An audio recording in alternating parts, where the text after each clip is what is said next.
The next thing I'd like to look at in Edmodo is how to take advantage of the Edmodo Communities. To go to the Edmodo Communities, what you're going to do is on the left-hand side of the screen, you click on Browse. Next, what you're going to see are the Edmodo Communities. Now, there's lots of different places you can go, but the things that are the most interesting to me, at least, are the ones up here. And the reason being is there's lots of teachers talking in these communities, lots of teachers sharing, so you're most likely to find stuff that you need up here. So let's say I'm a language arts teacher. What I'm going to do is I'm going to click on Language Arts.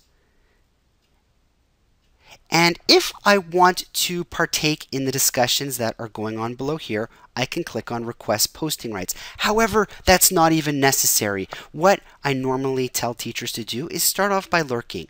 Go through here and see what the teachers are talking about, and you might find stuff that's interesting to you. So I'm going to scroll through and I can read this all, but let's say I'm going through and I find something that would be very interesting for my students. Let's say we're talking about Anne Frank. And over here, this teacher over here, Mr. Pitt, has shared a resource called The Diary of Anne Frank. If I click on it, what can happen is I will now get a preview of this resource that he's showing. Doesn't necessarily have to be a video. It could be a Word document, a PDF, a link, anything.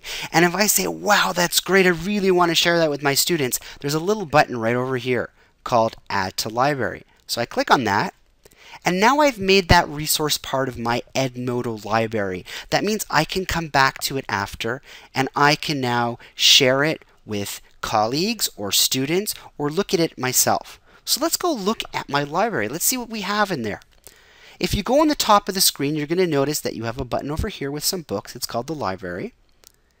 And in here, you can see all the different things I've added to my library. Now, the one that we were just looking at before was the Diary of Anne Frank. If I would like to share that on my group or class, it's simple to do so. I'm going to go back to my class by clicking on Home. And I'm going to post a note like I did before.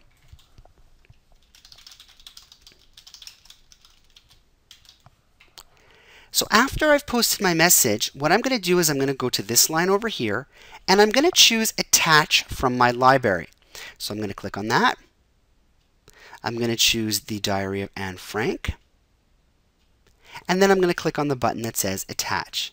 So I've now attached a file from my library.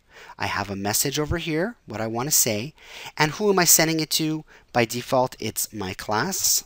And I click on Send.